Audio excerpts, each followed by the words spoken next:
I was born in the 50s. Television was pretty much our form of getting connected to the world. I was watching The Wonderful World of Color with Walt Disney.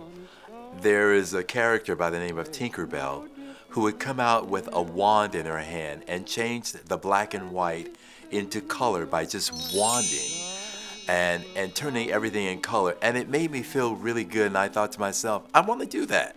I want to be able to take atmospheres and things and change them from just one way into this bold, magnificent cavalcade of color. And it was from that point that I decided that I knew inside that I wanted to pursue art, and I wanted to develop that. As an artist, you go through these different journeys and these different I would say epiphanies of styles. For me, it was Leroy Neiman. I really loved the bold color that he used. I loved the way he painted with such character and such fluidity. And I thought, I want to do that too. I don't want my work to seem boring and stiff and limited. And so I started kind of painting in his style.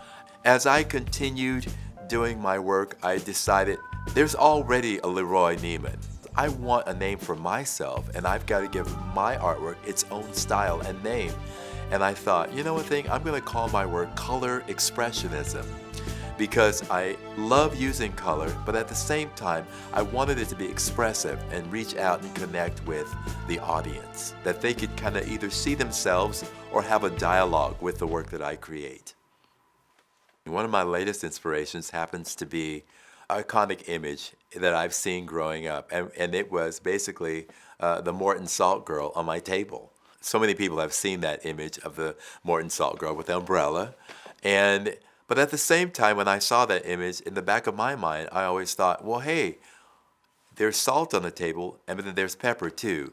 I want to do the Pepper Girl, but I don't want to call her Pepper. I would love to call her the French name for pepper, which is poivre.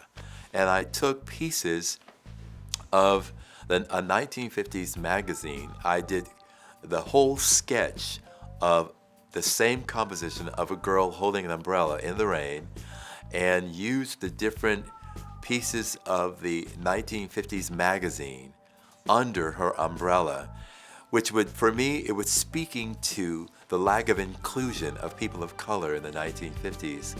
The cool thing about it is I've had people of all backgrounds embrace that image and say, oh my God, that's me too.